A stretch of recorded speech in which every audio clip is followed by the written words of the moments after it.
Hello, Avatar fans, and welcome to the next episode of the Avatar Online podcast. This is going to be episode 228 of our regular shows, and we're recording this on May 9th, 2021. This is the official podcast for the fan site AvatarTheLastAirbenderOnline.com, and I'm going to be your main host, Morgan Airspeed Prime. Joining me on the podcast is Greg2B from the site. What's up, everyone? Excellent. So we have another news show for you here. Again, things have been pretty light on content for the last couple of months since the Avatar Studios announcement, so this has kind of been what the podcast has sort of had to be. But we do actually have a pretty, substantial piece of news here to talk about that we can get into, that being the announcement, the proper announcement pictures of the full new wave of Avatar Funko Pops, which we'll get into, but there's some other stuff as well. So we'll start off here with some delays to Dark Horse Comics. So I think on the last podcast we talked about the Suki Alone delay. There's actually been another Suki Alone delay. What happened was that the first time out it was delayed by 2 weeks. Now it's been delayed by another 2 weeks. So overall this book has basically been pushed back by a full month. So we've had this happen before. It hasn't happened in a while.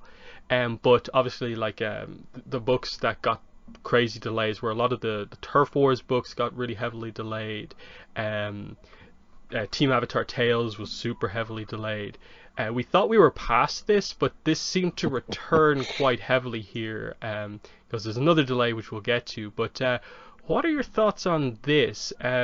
Basically within the span of a week, two-week delays for Suki Alone.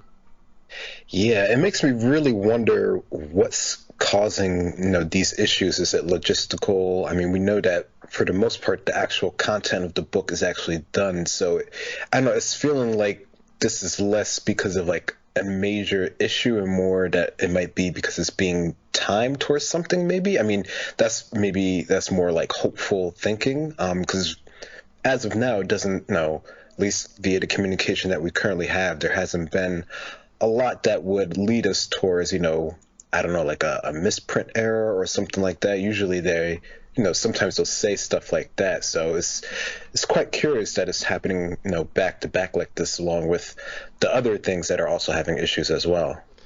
Yeah, it's a weird one because it's not immediately clear, like, if, like you say, they are placing it here for like a reason, because there's no other book really around it, in that this is out now sort of end of July. The free comic is August, and then like the book 2 Spirits art book reprint is like September, October, and Smoke and Shadows October, and then the Chibi book has also been pushed to October. So I don't quite see the need for this. And yeah, we've discussed that. Peter Wortman basically said, he put up his usual thing of 100%, 100%, 100%. Like, he's done all of his stages on this book. Now, that doesn't say where the coloring is, but my understanding is that the coloring is done sort of as pages get completed rather than all at once. I assume that it's not that the book is being slow completed, and it's more of a case of maybe them booking in when they can get this book printed compared to their other books, or what, because it doesn't make a lot of sense. I can confirm on the sort of like kind of review copy end of things, like this book is not yet available for review copy requests, at least where I usually try and get them from. Similarly, preview pages I don't believe have gone up yet, so it's not just that the book has been delayed, but everything else is going ahead. It just seems like they've fully delayed the whole book's kind of news cycle by a month. It does mean that, I suppose, within the next week or two, I'd be shocked if by the end of this month we don't have preview pages, the first group of preview pages, which is usually like 7 pages, and then hopefully review copy might be available. But yeah, it's not a good look, because this was finally a comic I think a large part of the fan base was actually really, really excited for, and it is the one that gets delayed, because this team has been pretty consistent about getting their books out like 4 months. I don't think any of the imbalances really got delayed, or the Guitar book or anything like that, anything substantial anyway. So this is kind of notable. Similarly, the Chibi comic, what's it called? Chibi's Volume 1, Aang's Unfreezing Day, has been delayed. This book, when it was announced, had a confusing release date of what its actual date was, so I don't actually remember how much this has been delayed, but it definitely wasn't October 20th, 2021, which is what it's currently being listed as. I'm pretty sure this initially was announced as being like early September, and then I think it got later confirmed to like early October, so it's either like a month or 2 weeks it's been delayed by. Either way, this book is not one that obviously we're super excited for. It's only going to be 48 pages. It does only cost $7.99, but of course we don't know yet if it's going to be canon or not. This one, I suppose it makes sense to roughly have it tie in with the release of some of the other books. When is it out in relation to? Yeah, Smoke and Shadow Omnibus is end of September, so it follows just a few weeks after that. So I guess it's a nice run of books they have roughly in sort of September, October. But yeah, there's not a lot going on for the most part. Yeah, we're just waiting for a lot of announcements from Dark Horse, and it's unclear as to whether like there's just problems on their end organizing stuff, or if Avatar Studios has actually impacted what they are able to do. Because again, I think we've come to the conclusion that the explanation for the one-shots switch with Avatar is Avatar Studios. Has there been any other change in regards to like Korra Comics? Been like what, 15 months or so now? It's been teased. I don't know what's happening. And then we're so close to the Suki book that we're waiting for what's next for Avatar Comics. And then stuff like, say, the North and South Omnibus and the Book 3 Change art book, we're waiting to see if that gets announced, because the Smoke and Shadow one and the Book 2 Omnibus were kind of delayed when they got announced, and that it was previously 4 months between those releases, but now it's like 6-7 months. So I don't know how to explain this. What's your explanation for what's going on with Dark Horse at the moment? Just a lot of just general delays, whether it be the books actually getting delayed or just expected dates not really being met based on what we'd expect. Yeah, no, I mean, like we've been saying, it really seems like it's hard not to imagine that, Avatar Studios is affecting these, releases in some form or fashion. I mean, with that being, as we would suspect, the main sort of focus of things now that that's back in the forefront. I mean, I guess a lot of these other projects are now seem to be taken towards the back burner, although I would think that once maybe more of the stuff from Avatar Studio stuff does come into play, that's probably when all this stuff will be, getting pushed back. It just seems kind of odd now that we're in this sort of, lull of content where, there's nothing else really going on, and it's just sort of like hopeful anticipation that, we're pretty, I think, most people who are into this now that we have this announcement are pretty, confident that that's going to come out, and, we'll see, how good it'll be. But, we're all definitely looking forward to that. So I don't know. I wouldn't, even though it's, it kind of sucks to be in this period now, this is something that, you would probably, which is something that they should have done in the past, probably, or at least wait until it got more popular, time things so that everything hits sort of in like more of a big wave. So I don't know, maybe this is more like they're in the planning stages of things, and that's why they're sort of trickling things down now, which I guess that might be sort of towards the reason of why they can't really say as much, because it is more of a prep for, the big things to happen, which, it makes sense. And if it wasn't for the fact that, me and you and other people are like more, paying attention towards this because it's, our thing, we might not even notice it. It might just be like, oh, now there's all this stuff coming. So it's just one of those odd predicament of places to be in at this time.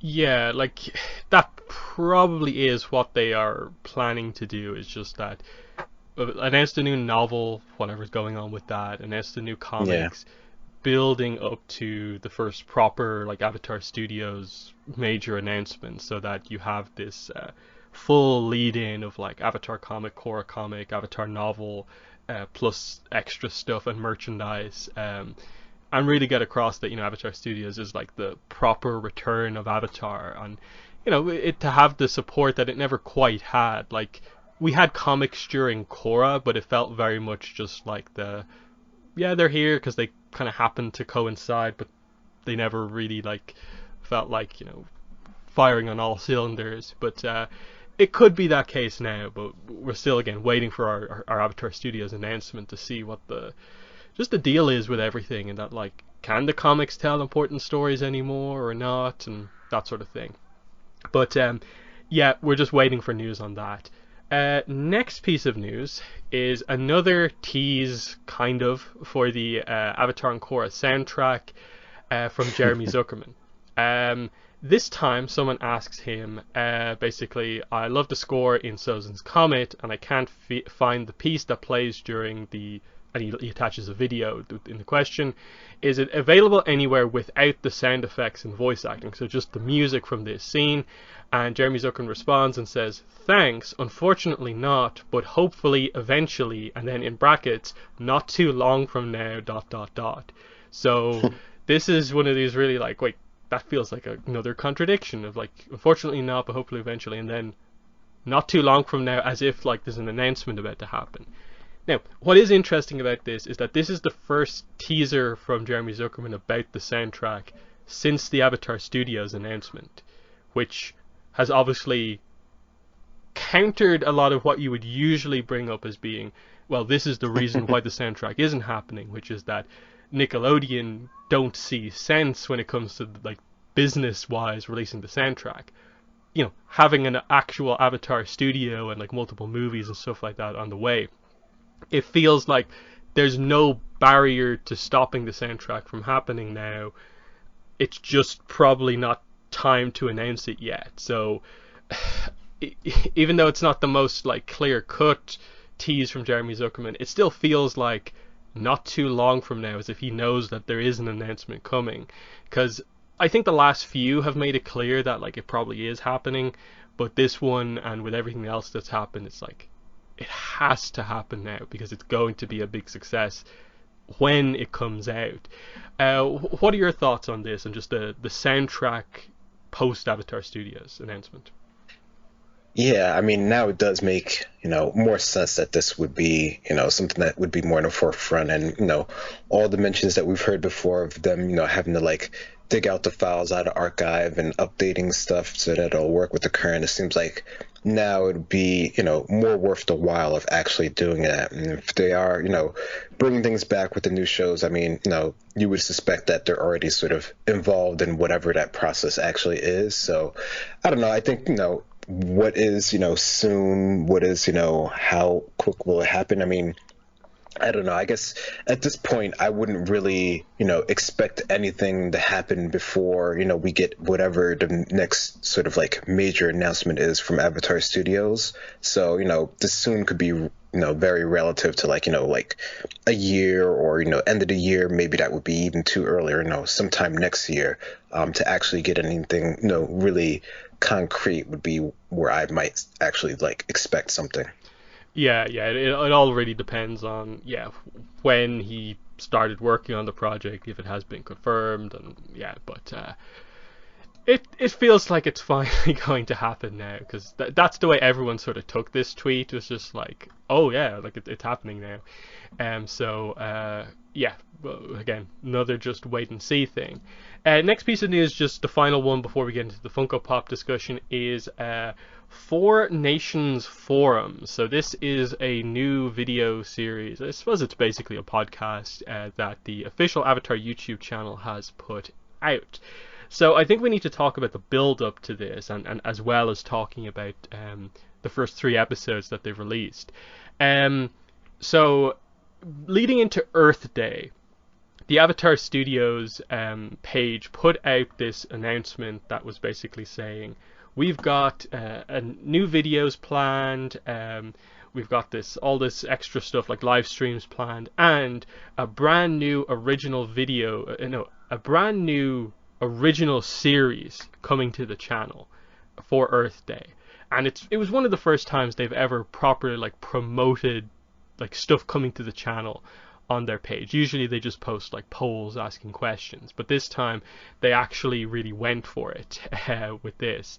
And immediately people were taking this the wrong way, because ultimately it is still the official Avatar YouTube channel.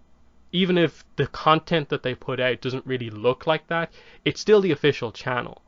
And they've acknowledged the Avatar Studios announcement, so them saying original series coming to their channel, I think it's completely understandable why a lot of us were kind of like, well, it's probably not likely, but there's at least potential that there could be like early Avatar Studios content coming to this channel.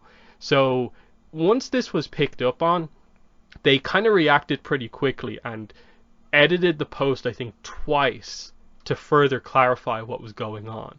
The first time, I think they just added in a fan-led original series, and then people were still kind of going like, oh, fans are like voicing characters or something like that in an original series or something like that.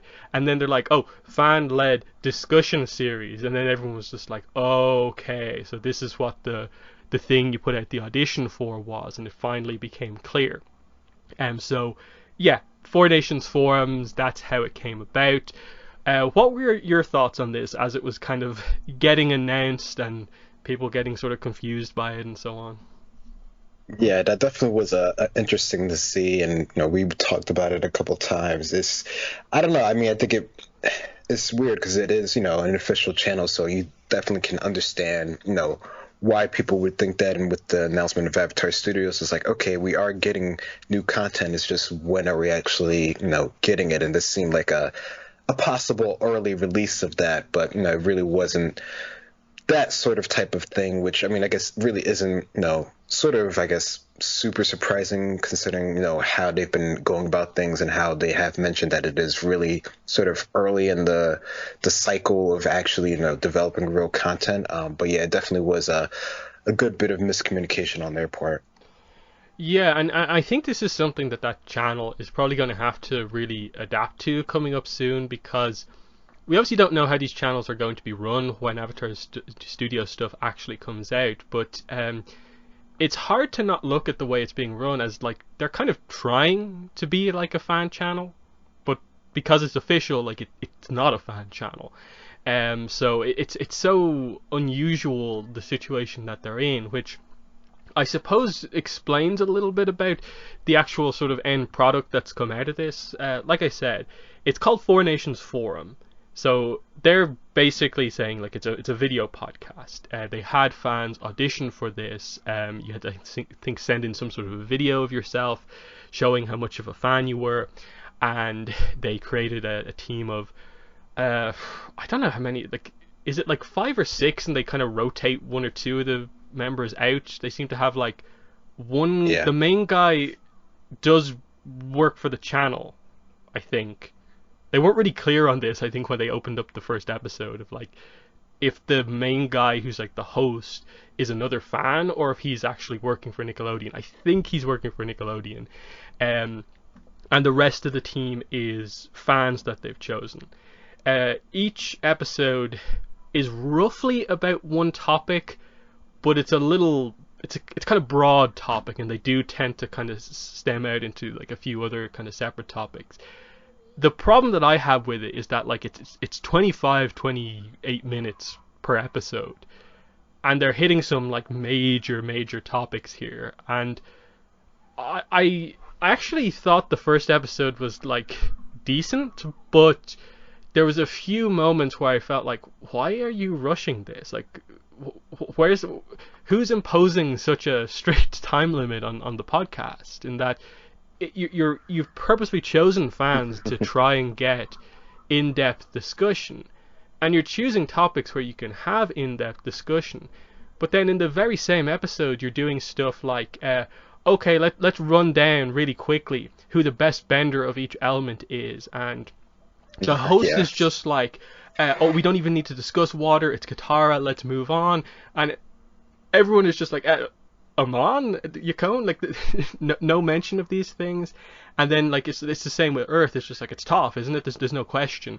And everyone's here like, Boomy, no, we don't need to discuss this. and it's just like, oh, it's Gyatso or Tenzin for air, and they're just really quickly like firing it out. And I get it was sort of a side topic when overall they were just discussing like bending in general, but again, it felt kind of rushed the whole way through. But the people they got on clearly knew what they were talking about. It's just the format, I don't think, let them shine as much as they should have. But what were your thoughts on what you've seen so far from Four Nations forums? Yeah, no, I think it's definitely very, I guess, sort of reflective of a lot of the current, I guess, sort of trend of, I guess, sort of videos in general on YouTube that have more like a group atmosphere, which I think is pretty cool. I think, like you said, they definitely have people who are really, big fans of Avatar, and they can pull out, random things from episodes, like we do. So they know what they're talking about. But yeah, the format of it, even if it is 30 minutes, having that many people on it at the same time doesn't lead for a lot of, back and forth and discussion, which, might not be, what they're necessarily going for. But, for when they do go on sort of the side topics, it does seem like they sort of, maybe push through it a little fast, or they do, I don't know, it seems like they are pushed more towards a consensus faster than, they might otherwise have done if they really had a bit of extra time. And, that may just be, how they edited it together, or just sort of, what their sort of overall goals are for it. But, I don't know. I think it's definitely cool. The people they have there definitely, seem fun and entertaining. So they picked good people for it. So I think they did a really good job with doing that overall, even if it isn't the type of show that everyone sort of thought was going to come out when they first heard the announcement. I think, it definitely works for what they're going for.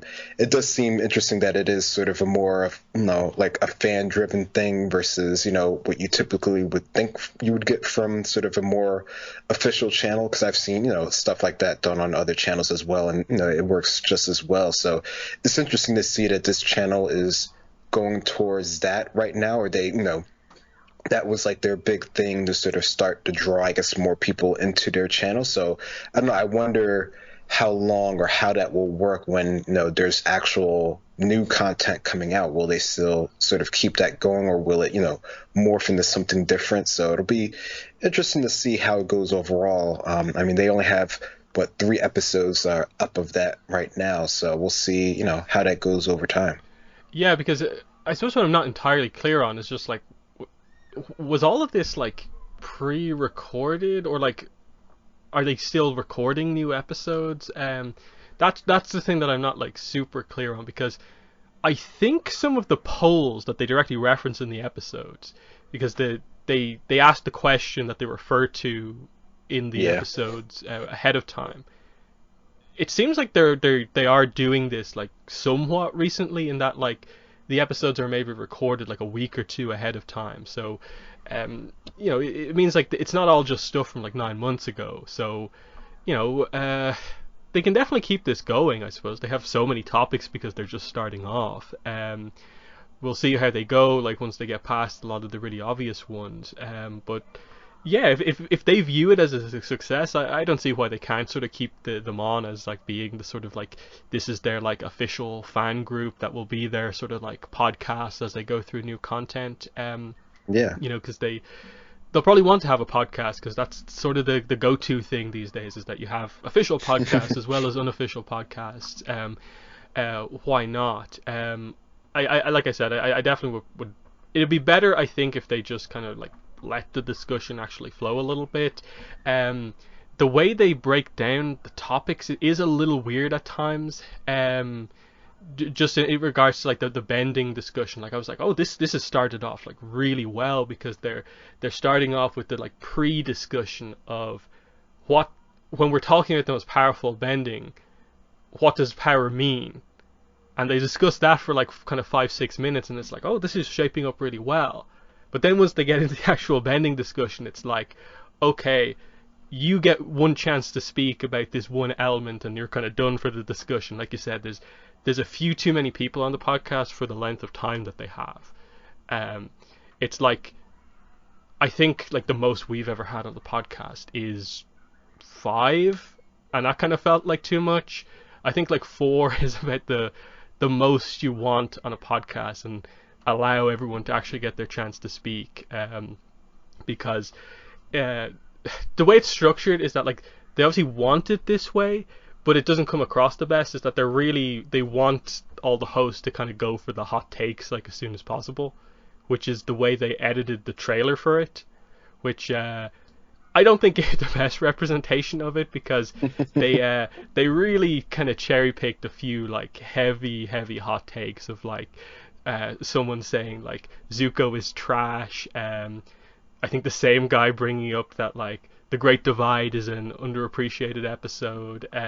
Yeah. Stuff like that. It's just like, here's a BuzzFeed style opinion that you'll disagree with, style thing. So that'll get better, I suppose, as they go on. And when you watch it in context, it's not that bad. But yeah, I think probably one of the more surprising things, and this is kind of like my final point, is just that they actually have like multiple segments on the podcast. Like they have like in the first episode at least, they had like a section where it's just like, tell us your best hot take, and then they had a little like kind of Q&A kind of segment type style thing. They had an IRO's wisdom segment, and like all in 25 minutes. It probably appeals to like most of the audience that they have on their channel with like over 1 million subscribers, and that if they went like as in depth as like we do, it probably wouldn't get the views perhaps, but it's just interesting overall. But do you have any final thoughts on Four Nations forums? Yeah, no, I think it works for probably majority of their audience. I think, the way that they have it structured, the way that they have like the scrolling topics on the sidebar so that everyone sort of knows what's coming up, that sort of leads you into the next thing. The whole structure of it, I think, works for, sort of what they're going for, which is sort of like half, your sort of like YouTube style videos, sort of like your sort of like broadcast sports type show with that sort of layout that they have there. So, I think for now it pretty much works for what they're going for. And, as it goes over times, I'm sure they'll tweak it and maneuver it however they sort of see fit for, the content that comes out in the future. Yeah, they definitely have the benefit of like being able to have the sort of, official people working for Nickelodeon doing the sort of like production on that side of things, and that they don't have to worry about copyright on using stuff like kind of like we would if we were trying to do something similar. Or me on my channel, I never use video footage from Avatar just because I know it's going to get hit with copyright, that sort of thing. So when I reference stuff, I just have to trust the audience that they know what I'm talking about, or show like a screenshot or something like that. But yeah, we'll move on. So the big news from the last month has definitely been something we've been waiting for, and that is finally they officially revealed and announced the second wave of Avatar Funko Pops. So we got all of them revealed. The way they did it was that we got some early rumors, that basically revealed to us what the commons are. Then when Funko officially announced it, they showed off, again, officially the commons, plus all but one of the exclusives. And then the final exclusive got revealed like about a week later. So we'll just go through them kind of one by one here. So we'll start with the commons. So there are 5 commons, and just so everyone's aware, these are all the ones that were rumored ahead of time. So like every single one that was brought up ended up being an actual Funko Pop. So the commons are Fire Lord Ozai, Kyoshi Warrior Suki, Zhao with Moon Spirit in bag. We have Ty Lee, and then the supersized Aang Avatar State all elements from Sozin's Comet. So I suppose we'll start with Ozai here, because on the official picture he's the one up in the top left. I think this looks pretty cool. They've gone for kind of like regal Ozai. I like the flame effect to create the base. He kind of has his like kind of sleeves held together. I like it because it leaves room for them to do a more actiony Ozai at some point later down the line. And I think this looks cool. Just they're going for the sort of throne room effect here, and I definitely think it works. I like the detail on the kind of Fire Lord artifact in his hair, the beard, the way they have his hair done, and then the kind of shoulder armor all looks pretty nice to me. But what are your thoughts on the Ozai pop? Yeah, no, I think this was a a great choice for Ozai. I mean, I think, if you're a fan of the show, this is like a pretty iconic moment when you're, first introduced to him and the flames. So I think, unless they, did a full backdrop in the throne room, this is pretty much how you pretty much envision him in the beginning, until you actually see him, actually fighting Aang and doing more involved stuff. So no, this is a great setup for it. Next up, we have Suki, and like I said, they have gone for Kyoshi Warrior Suki, so she's in the full Kyoshi outfit with the makeup and headdress and holding the fans. It's a nice pose. They've got all the details right. It looks really cool, and especially after like we have the Kyoshi novels and we know the full details behind like the origin of like why Kyoshi has these items. It makes seeing like our first Kyoshi Warrior kind of piece of merchandise basically as like a figure all the more cooler. So very happy to see kind of Suki get her first figure here. What are your thoughts on Suki? Yeah, no, this is a really good one. They did a really good job with all the detailing of the actual outfit here. I think that's really, really spot on. I mean, I think, Funko usually does a really good job with the detailing, in this sort of like simplified form that they go for. So it really reflects her really well. And, with this and the novels and, hopefully the comic when it comes out, I think this will be one that everyone's really going to want to have in their collection and sort of have it as like a group of all of this stuff. So no, that's a good one that they're finally sort of getting out, since that's a character that has been asked for many times and has not really received as much attention as many people want. Yeah, definitely. We're waiting for like I suppose a Diamond Select or like a McFarlane when they get going on their stuff to put out like a normal Suki figure, but the Funko Pops are always a good start. Next up, we have Admiral Zhao here. So the really interesting what they've done here with him. I didn't quite expect this, but it seems absolutely perfectly fitting. So it's him in his full sort of like winter attire. He's got the cloak on, one arm behind his back, just holding a really kind of still pose, but in the other hand he's holding the bag that of course has the moon spirit inside. I didn't expect him to go for this, but it seems perfectly fitting for the whole Zhao the Moon Slayer thing, that they go for his most sort of the moment he's remembered for, I suppose, the most. And then like, yeah, they got his beard right, and just the way the armor looks, they've got this right on all of the Fire Nation characters so far. It looks pretty good on him as well. What are your thoughts on Zhao? Yeah, Zhao the Conqueror.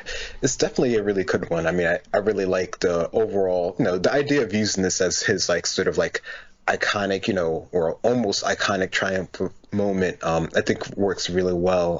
It's interesting to see that they did choose to go with like the whole, the fish in the bag and everything. So that's, I don't know, that almost seems like, I don't know, it's a bit, interesting that that's, the exact sort of, layout that they chose to go for it. But no, I think it definitely works pretty well. And, I could only really think of maybe like one or two other like sort of iconic poses that I would pick for him specifically.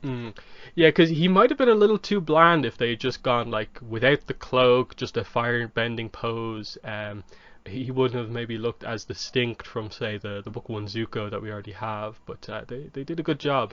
Next we have Ty Lee, who they have here in her kind of standard outfit, but doing a quite agile pose. Quite heavy, kind of crouched down, one leg really wide out to the side, the other knee sort of bent, hands sort of pointing out to the side. It feels like a sort of like almost like a circus pose, like she's just landed or something like that. That's pretty cool. She could have come across, I think, a little plain if they'd just done her like standing up or something like that. So this definitely works for me, that they went for something that gets across her character in just the pose. But your thoughts on Ty Lee? Yeah, no, this is definitely the perfect pose for Ty Lee. Just, like going down, landing on the tightrope. Would be like, the exact one of the, moments that we've seen from her many times throughout the show. So the fact that they, were keyed in enough to pick this pose, I think, speaks really well. And then the big one from the commons, the one that I think everyone's been so excited for, the supersized Aang All Elements. There were rumors earlier on that this was going to be called like a pop, like super, like it was going to be like a really specific new line of pops, but it ended up just being more of a No, it's just an Avatar 6-inch pop. It's not really that different than, say, like the style of packaging that the bigger Appa that they put out it was in, but Hmm. it still looks really really cool. So as expected, it is Aang with the sort of spheres, rings of elements from the final battle against Ozai, and it's very interesting how they went about executing this, because I think we even talked about this when we speculated about it. Like, how are they going to do that? In that, like, okay, a clear plastic sphere around the figure, but how do they get that across to make it look good? And that looks like what they've gone for is just that it's a pretty like plain kind of sphere surrounding Aang overall. That's the air ball. No real effect on it, but I don't think we've seen actual like physical copies of this yet. So I don't think we know if there is any sort of like maybe kind of wind effect to get that across. But then they have on the outside of that is where the ring of fire is, and then on the inside of the ball is the ring of water, and then closer to Aang is the ring of rocks, which they have sort of held together with a kind of transparent ring of plastic, and then Aang overall is on a kind of stand, and he's doing a sort of like leaning forward style pose. The only thing that I maybe question a little bit is that his eyes are white, but the arrow is still kind of blue when I suppose it should be more pure white. Again, it is still just a render to some degree, so they might fix this on the actual final product, but I hope that comes across more fully kind of white when it actually is properly released. But what are your thoughts on the big Aang here? Yeah, no, that is an interesting note there. But no, I think overall it's a pretty cool way that they've chosen to sort of like implement these, effects around it. And I'm really curious to see how it looks from like the other perspective, just to sort of get an idea of like the full idea. I mean, if you've seen the show, of course, you know the exact moment that this happens and like, how it looked in the show. So I'm curious to see what his full body pose actually is and how they actually have it mounted on the stand. But regardless, it definitely looks pretty cool. And I can see, a lot of people at least trying to get this. Yeah, like the question I definitely have is looking at it like, is it a full sphere around it and then the stand sort of goes through the sphere, or is it only like a dome that's like angled out in front and it's like more open from behind? Yeah. That's what I'm not sure about, because um I suppose like they're using the dome as the bit to sort of like attach everything to. Yeah, it's just not really clear, I suppose, like what's holding it all together necessarily. In that the stand obviously holds up Aang, but then where does like Aang attach to the dome is, I suppose, the question. Yeah, this will be one to really interesting to just see how they actually went about making it. But yeah, they're the five commons. They should be relatively easy to get, but it should be noted that the Avatar Funko Pops have consistently gone out of stock, back in stock, out of stock again. So even though these are the ones where you're probably going to find them somewhere, you probably still should act pretty quick to get these, because Avatar is getting more and more popular. There already is a large group of people who miss the first wave, and you have to keep in mind that people kind of bought up the second wave because of the like Netflix Avatar on Netflix hype. So there's the things are just going from strength to strength. So we'll move into the exclusives now. So the first exclusive here is an Amazon exclusive. It's a glow in the dark. It is Zhao with Fireball. So it's mostly the same as the other Zhao in that the body has the exact same pose, but instead of holding the bag with the moon spirit inside, instead the hand is facing up and he's got a flame in it. And his head has a slightly different expression. It's a bit more angry. The eyes are like a little bit closed to get across the frown, and the eyebrows are a little bit angrier. So glow in the dark little flame thing here. I think this is probably like the least interesting exclusive, just because one, the character, and two, the extra pose that makes it exclusive I don't find that interesting. Plus, I have been disappointed with like glow in the dark Funkos in that I don't really think it works. as far as I'm aware. You see all these pictures, but I believe most of those accounts use some sort of a like black light type thing to get that proper glow in the dark effect across. It really doesn't work. Like I have the Zuko with the glow in the dark lightning. I don't get any effect whatsoever. So, what are your thoughts on Zhao with Fireball?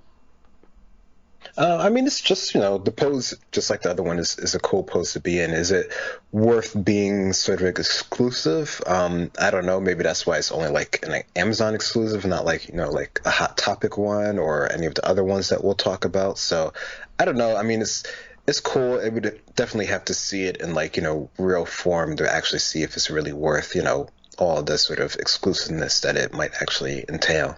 Yeah, like I know myself. Like this is one I have no real desire to pick up necessarily. I think they have announced where it is an exclusive to in the UK, and I technically could order it if I wanted to, but it's so similar to the other one. I don't really see the need.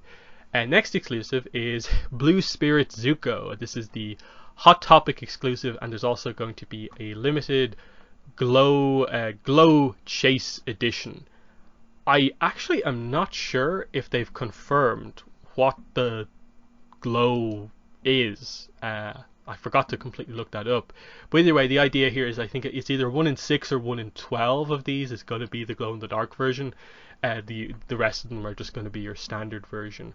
So this is, like I said, Hot Topic exclusive. So this one could be quite tricky to get, and because it's like a completely new mold, and it's effectively like a different character in a way with the alter ego of Zuko. This one's going to be in demand, and I think already it went up for sale. It had the usual thing with Hot Topic pop exclusives of like it sold out in like 5 minutes and stuff like that. So I think it looks cool though. It has the 2 swords. The detail on the mask looks great, and I suppose it serves to highlight that the Funko Pop aesthetic with the like no mouths, and then compare it to this actually having a mouth. You kind of feel like might they at some point change to just have a little bit extra detail on the normal pop faces. You kind of see what you're missing here, because the Blue Spirit mask looks really really good on it, and they had to get this right because otherwise it's just Zuko in sort of like a ninja outfit, pretty standard black ninja outfit, but it looks very cool. What are your thoughts on the Blue Spirit Zuko? Yeah, no, I agree. The sculpt that they have on the mask with all the detailing, I mean, I know the whole thing of Funko Pop is like sort of like the simplicity of the design and how it can be pretty much adapted to anything. But I think I agree when, you do see a character, with a face sculpt that has a bit more detailing in it, it definitely stands out above like all the other ones just on this page in general, even though the other ones are, pretty cool in their own right. This one, definitely draws your eyes towards it, which of course is why it's a Hot Topic exclusive and it has the limited glow chase. So I don't know, maybe there's something about the process of making them that's an extra sort of work or process or whatever. But I don't know, I think it would be cool if we could get more with that sort of detailing, if it really works for like the character. I mean, I guess not all characters have like such a unique bottom face or mouth that it needs it, but definitely looks cool in this one. Next is May with Knives. Again, that's what it was initially announced as. This is the only May that there is. So this is a books and million. I'm not actually sure what it stands for. I forget. It's something like that. Books million. Not sure what the A stands for. So I think this one also went on pre-order, and there was issues with it because I don't think they're perhaps the most well known for having Funko Pop pre-orders. And again, this is the character exclusive Funko, so everyone wanted this one, of course. Again, I think it looks cool. With the eyes, they get across sort of May's expression pretty well. I like the pose of her holding the kind of daggers across like that. Yeah, she kind of ends up kind of covering up maybe some of the kind of the figure, like you maybe wish the hands would have been maybe separated a bit, but it's character-wise fitting for May to kind of be kind of more kind of inward, kind of like that. So it's very characterful for May, and based on the way the hair looks, I think it's probably going to look quite detailed from behind as well. So I'm definitely going to be on the lookout for this one, just because it's a character I like, and I definitely want to have like all the unique characters that they have here in my collection. But what are your thoughts on May? Yeah, no, this is definitely a unique one, and it really fits her character overall. The whole pose, like you said, and just the whole, I guess, sort of idea that they went for this one with the knives out. That really speaks to her character. So I think this is definitely one that, if you can get, would be cool to have in your collection. hmm Next is this is actually the one that was completely new. I don't think anyone had called this or predicted it. It is Book 3 Aang. It is, I think it's technically called Aang Crouching, but this is a Funko.com exclusive, and there's also a Funko Hollywood exclusive that is a metallic version of this figure, which is just the same figure except his clothes are metallic. So it's a little kind of odd that they've went for this, but I love this pose. This is before I went with Carrot Guy as my kind of profile image everywhere. This promo shot of Book 3 Aang was always my like avatar profile image, like everywhere. So this is one I definitely want to get, because I love Aang in this outfit, and him doing the crouching pose here with the new glider I think looks really, really cool. I have a lot of Aangs in my collection already, but this I definitely want this one as well. What are your thoughts on this, the Book 3 Aang? Yeah, no, the pose is really cool. I mean, this is like one of the most iconic poses that you can think of Aang, especially in Book 3 here. So no, I think they did a really good job of like, just I guess translating the pose and towards this character. I think they do a pretty good job of like, putting these characters in poses that you might not particularly think that would be, at least to me, Funko would really be in. I'm not sure about the shiny metallic one as much. I mean, I think we've seen that happen before with another character for a different line of figures, but that sort of made sense because their armor was sort of, made sense to be metallic. So having Aang, be metallic in this way, it looks a bit off to me, like they did, a messed up job in like the rendering or something like that. But still, cool in general just to have more of Aang. So I'm sure it'll probably still be pretty hard to get if you actually want to get it. Yeah, because apparently Funko Hollywood exclusives, it's literally like just the Funko store in Hollywood that you get it from. So that probably is like the most exclusive one from the whole wave.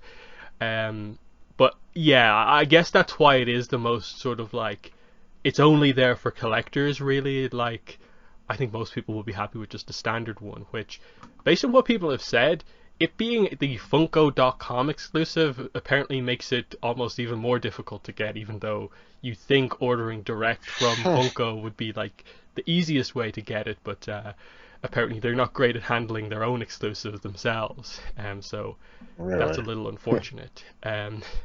I'm a little thankful because in the UK it's a Funko Europe exclusive, and I think they've only recently started, and so it should be a little bit easier maybe for me to get it. But I don't know.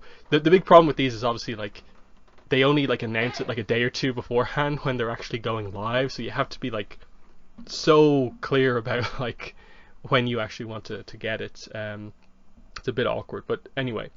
Next, we have the Target exclusive Glow in the Dark Aang with all elements. So it's just the same figure that we discussed earlier, but I guess the arrow tattoos and eyes are going to be glow in the dark. Again, I believe there were problems with this one in terms of going up on Target, immediately selling out, coming back in stock, immediately selling out.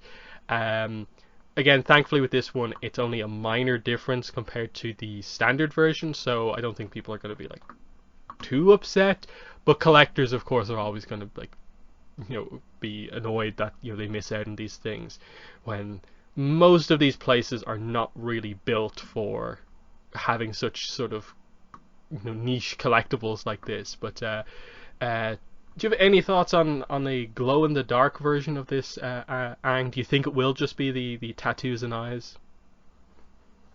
I mean, I wouldn't be surprised if it was like tattoos, eyes, the blue water might maybe be a little bit glowy. Maybe they might add some other, highlights to it to be glow, but I think you've pretty much, said that glows don't work quite as well in this format, so I'm not sure how much that would actually be worth it anymore.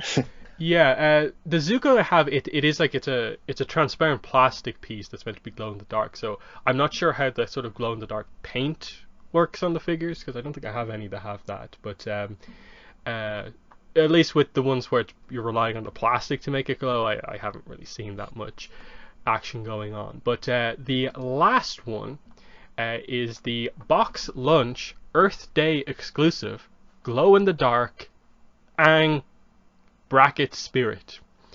So what happened with this apparently is that, like, obviously this was only like announced like a week ago, well after Earth Day, of course, which was like nearly a month ago at this point. So they obviously had this ready to go, which is why it was actually one of the first rumored pops from this wave, but it was the last one to be like announced. It looks really cool though, I think. The way they do the kind of different shades of blue, the fact that it's like, I think pretty much all transparent, and some of the pictures that people, because this one actually has been released, it's not just for pre-order. This looks really, really cool. And then because it was an Earth Day exclusive, it's like also like partly recycled materials. I suppose, what are your thoughts on it while I find those details? Yeah, no, I think it definitely does look pretty cool. I mean, it's, the way that they have it styled with, the transparent glider and sort of the whole body being just sort of different shades of blue. I think that actually kind of works for what they're going for, this particular case, even though usually, you would say that it would be kind of odd to have it in this sort of, sort of monotone sort of colors. But no, I think when you actually see it, and at least from the pictures that I've seen online of other people posting in and some people doing, more sort of actual sort of like, mini photo shoots with it, I think it actually works pretty well in terms of how they actually have it styled here. I mean, I don't know, if it would have been cooler if it was like, more glow in the dark, but I think, for what this actually looks and how they actually have it styled, I think this is one of the ones where, the fact that they took it towards this different sort of route actually kind of works. Because I know, before we've seen them do like, what was it? They did like a sepia tone, figure or something before, and I don't think that worked quite as well. So, but in this case, I think it actually does work. Maybe just because it makes sense per the universe. I mean, that, that helps a lot that it actually has some grounding rather than just a random filter thrown on top. Yeah, this Wire Industries sepia Aang, aka gray and brown Aang.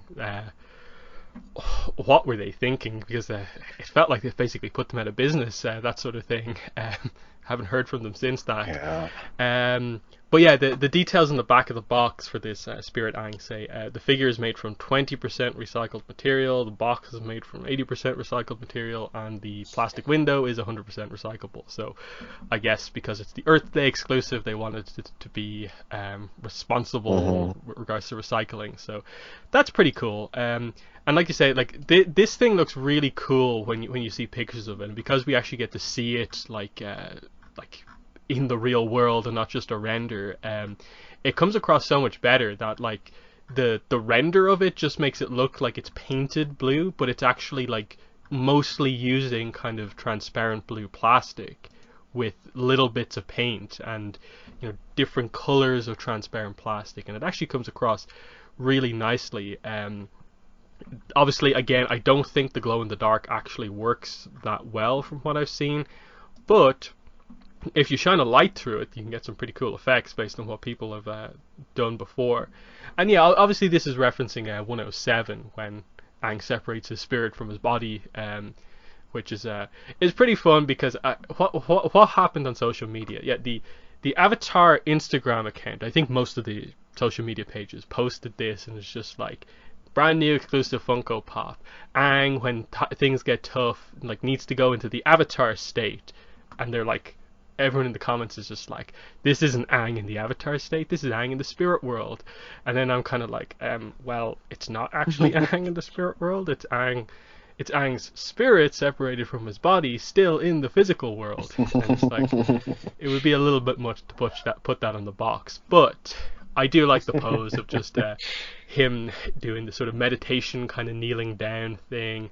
It fits the episode. They know what they're doing here, and I actually think it works really well, because obviously it's reminiscent of the old Avatar toy line where they didn't do any female characters, but they basically did every Avatar character or character who was in any way spiritual in transparent blue plastic as like the spirit version of that character. So this is actually quite a fun one. And then Diamond Select also did a transparent blue Aang as well, if I remember correctly.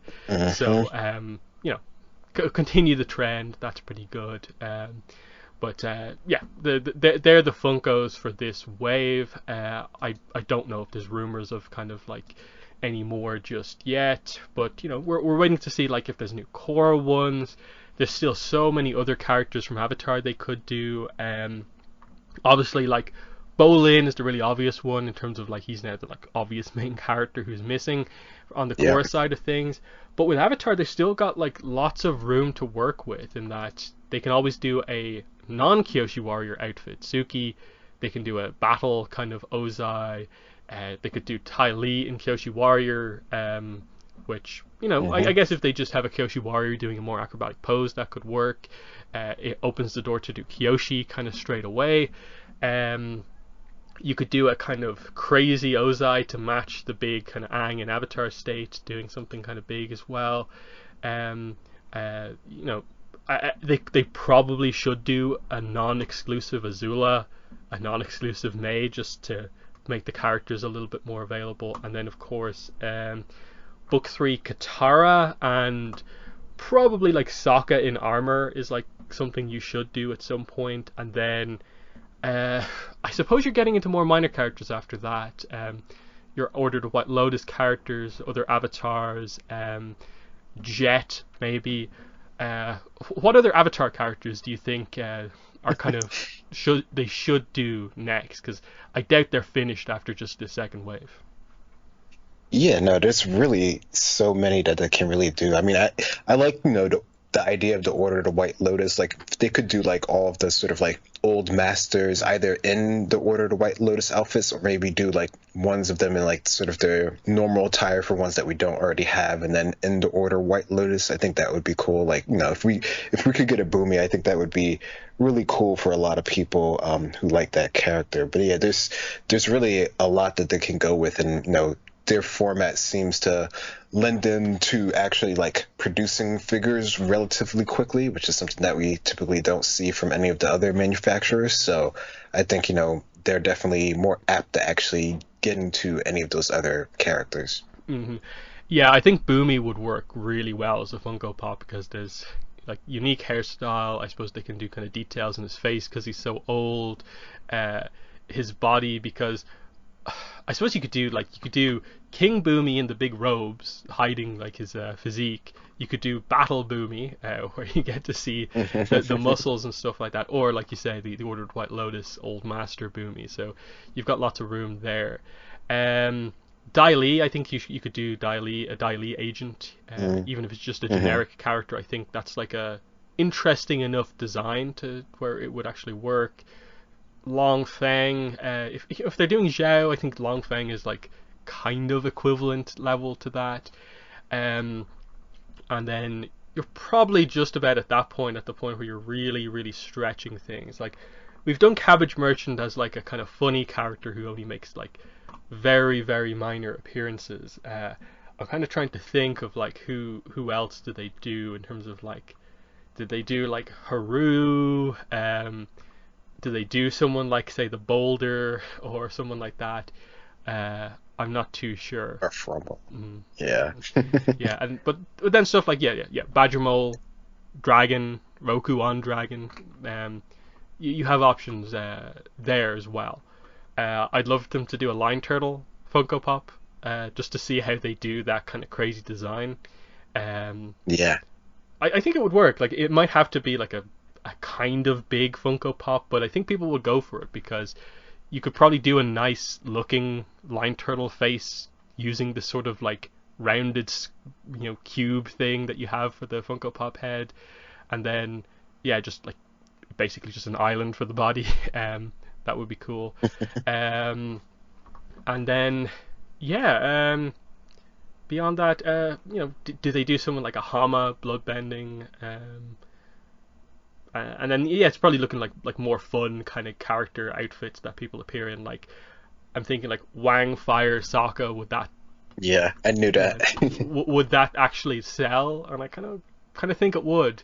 Detective Sokka from Avatar Day. I think stuff like that would kind of work. But yeah, it's probably at this point like, yeah, you probably should do Korra next, because I think there's a lot of room to work with the Korra stuff. Like, I really want to see how they do Tenzin, because like the robes are so detailed. Like Tenzin, I think would work really well. Yeah. But yeah. What Korra characters do you think they should do? Obviously, Boomy, Tenzin, but beyond that. Yeah, no, I mean, all of the Avatar kids, I think that would be great to have them in like one full set. I think that would be really awesome to have. I mean, I guess they could throw in, the youngest one too as well, maybe. But no, I think the three of them would be the core ones to actually have right up from the beginning. But yeah, no, Tenzin, Bumi, Lin, all of them, I think, more of them can actually work pretty well, and then actually get into different versions of them. So a lot of them have pretty distinct like outfit changes throughout the course of the season, maybe even more so than in Avatar in general. I think their changes in their outfits seem to actually mean a lot, especially with Korra, with everything that she has to go through. I think that's one that would be really cool to see how they translate that over. Yeah, well, obviously with Korra they have to do like book 4 Korra, obviously. But I'd actually be all for them doing like a kind of 3-pack of like just the fire ferrets, especially if it was possible for them to do it in sort of like maybe like a half pro bending a ring diorama type thing, just where it's sort of like open and the three of them are there sort of like on it. I think that would look cool. I suppose like the way the characters are covered up, like can you get across them particularly distinctly? I guess you sort of can if you have like the bending effects with it as well, but stuff like that would be cool. The other villains, because obviously they've done Amon already, so like obviously you'd want them maybe to do Tarlok, but Unalaq, Zahir, plus the others from the Red Lotus team, Kuvira, and then yeah, Ravavatu. I'd actually like to see what way they would go about doing them in Funko Pop form, because you can't just turn the sort of where their head technically is into a big Funko Pop cube, so they probably would just have to do a more cartoony but kind of more accurate version of what they look like, but they might not ever actually do the two of them, so that's kind of weird. And then yeah, after that it's like, yeah, do you do an Opal, Janora, the Air Kids, that sort of thing. But yeah, lots of room to work with those characters there. They should be good for quite a while on that front. But that unfortunately is pretty much all the news we had. Like we were talking about earlier, we're just waiting for things to happen. Everything feels like it's in a position where it's like there could be an announcement like any day now, any week now, about Korra comics, Avatar comics, novels, more merchandise, Avatar Studios news, but there's no like clear cut, we know for sure it's happening now.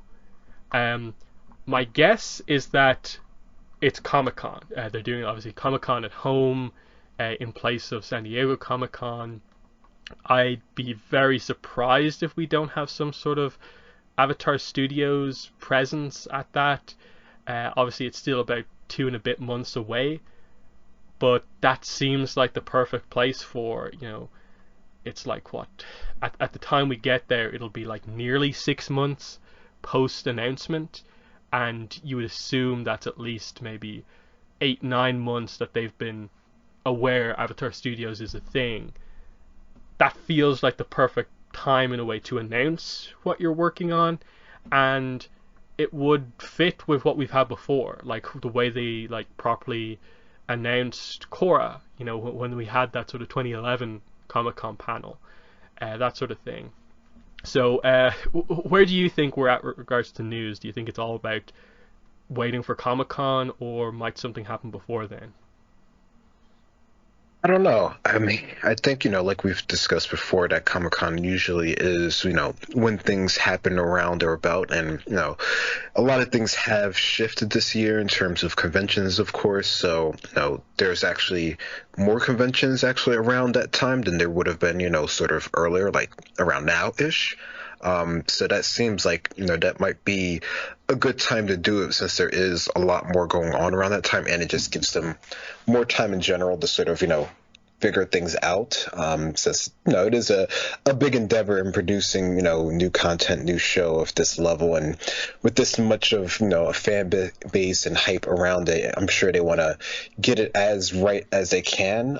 So I'm sure that they're probably not in a rush to sort of do things. So that's what I would suspect in terms of like getting anything. I mean, I don't know, maybe earlier I might see some sort of associated sort of media maybe being announced. Maybe we'll get things more, defined in terms of like, comics or maybe books or something, just in terms of like announcements, not in actually getting like any sort of thing. Like, I don't know, it doesn't really feel like we're going to get, too much too soon right now in general. Yeah, we are in an interesting spot in the sense of like you can follow the way, like, say, Dark Horse will announce their stuff on the basis of there's a pretty set schedule on the way those things get announced, in that they announce them month by month based on like release month ahead of time. So we have books announced up to basically like October, November, because like there were no announcements last month with regards to new books, which would imply that there's no releases in November, I think, meaning that I think in like a week or two we get the solicitations for like the next month, which I guess would be December or November. I forget which month we're exactly on, but it's kind of like if they don't announce stuff this month, that pretty much locks it in that there's going to be no other Avatar stuff from Dark Horse this year, and that's obviously going to be a pretty impactful thing, just with regards to, I think everyone was confident for sure we're getting the first part of the new Korra comic this year, but if it's not announced within the next few weeks, it's going to be next year.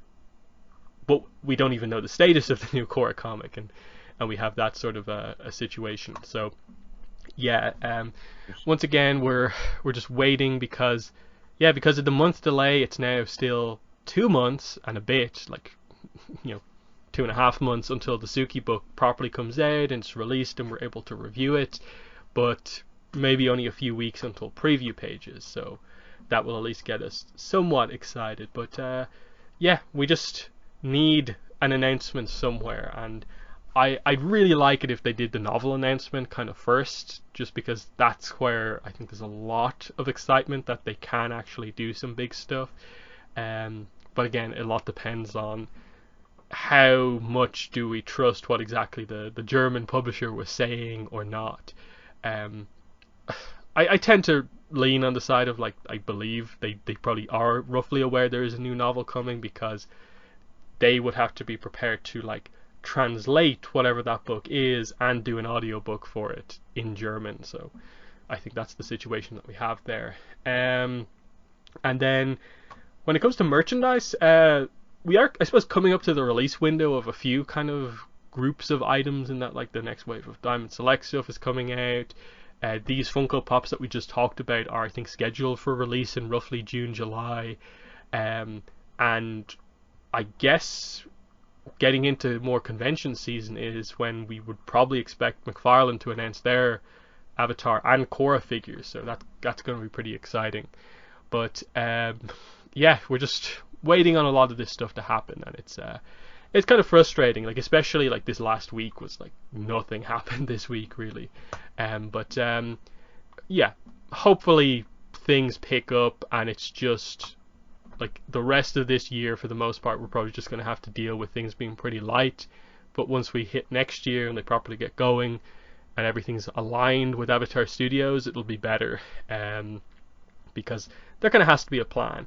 I suppose your final thoughts, Greg, is just like, is that kind of the way you kind of foresee things happening? Is just that things are slow right now because they're organizing everything under Avatar Studios at the moment.